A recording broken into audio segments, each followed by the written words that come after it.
$100 per business laga bilaabo. You don't have to have hundreds of thousands of pounds, hundreds of thousands of dollars to start businesses off. Most small businesses you can start off with nothing. hadday ka go'an tahay inaad wax samayso waad samayn karaysaa adigoo zero haysan adigoo waxba haysan ba bilaabi karaysaa nin baa wuxuu iga waran nin Yemeni ah oo qoliyo soo qaxaya oo Hargeysa mashruuc ka bilaabay zero isagoo ka bilaabay bakhaar buu tagay qolyaan dumarka dhar ku soo iibiyaan kadibna wuxuu ka codsaday nin kale oo damiin uu ka haysto oo ay iskaranayaan wuxuu niyo waxa la siisaan dhar aan iibiyo anaa suuqa geynaya lacagta ka soo baxda faa'iidada yar baan saaranaya saasuu marka annaan kaga macaashay kii bakhaarkuna uu sii daayay dhowr darsin oo dhar dumar iyo dhar meelahan cadaan iyo Hargeysa oo la garanaya agaarkaas la wareegaystaa marada yar uu iibiyo wax xogoogiisa ayuu ka dul dhuftaa ilaa uu sii gaarsiiyo isagoo markii dambe mashruuc ku filaada bilaabay war $100 ah kan ku sameynayso business ku samey boqolaal tusaale ayaa la keeni karaa aniga idin sheekaynaya khiyaali idin kama waramaya waan garanaya waxyaabo aan bilaabay zero balance oo aan ka faa'iiday magacaygu waa Cabdiraxmaan Maxamed Cabdilaahi shaqaalnimaan ka soo bilaabay heer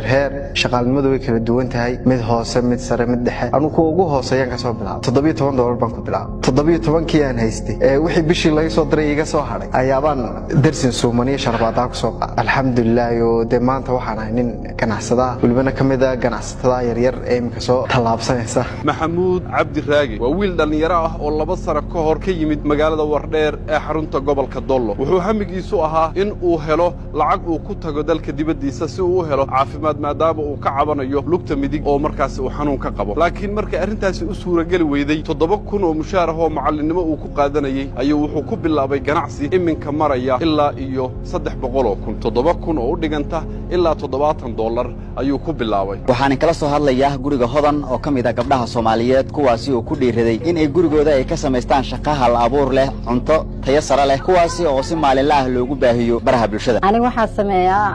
cunto oo delivery u baxdo oo qada ah dhiiba marka waxa sameeyay shaqo abuur yar oo aan ugu dareemayo markii in magaalada baahideed ay ka taagneed maanta waxaan ku sugnahay jidka weyn ee 150 loo yaqaano ee ku yaala dhinaca waqooyi ee magaalada Hargeysa boardka imika iga dambeeya aadan 19 waxa laga yaabaa in meel kasto aad kaga sugan tahay magaaladan Hargeysa inaad ku aragto iyo waliba magaalooyinka kale ee waaweyn ee Soomaaliland qaarkood isla boardkan iyo magacan aadan 19 imika waxa uu gaaray magaalooyin kale oo waaweyn oo gobolka Geeska Afrika ku yaala Cabdicasiisow waxaad ii sheegteen meelaan halka ka fogay ganacsigii ugu horeeyay aad ka bilowday imsjir maadahay taariikhda waxa jiray marka 15 jir ayaan ahaa dugsi sare ma aanan gaarin markaas ayaan dugsi sare galay Allahu naxariiste markaana aabo ayaa geeriyooday marka xaafadana aniga ayaa ugu weynaa markaas saasan businesska ku bilaabay maadaama anigu kaalintii aabo aan galay aan ugu shaqeeyay xaafadii ilaahayna waa igu asturay imsa xarumood baa imka Hargeysa ku leeyahay Hargeysa waxaan ku leenahay Cabdisalaano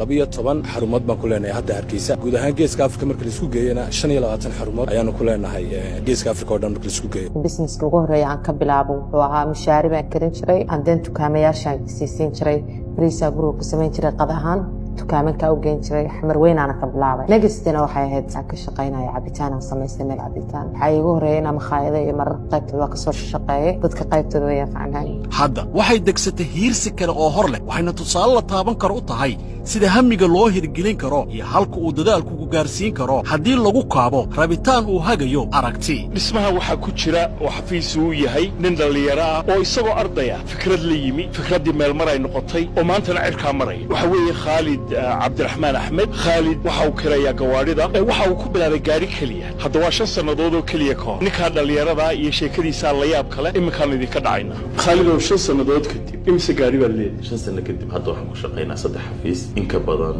15 qof oo hawlwadeenada shirkadda ka kala hawlgala iyo 45 gaari oo isugu jira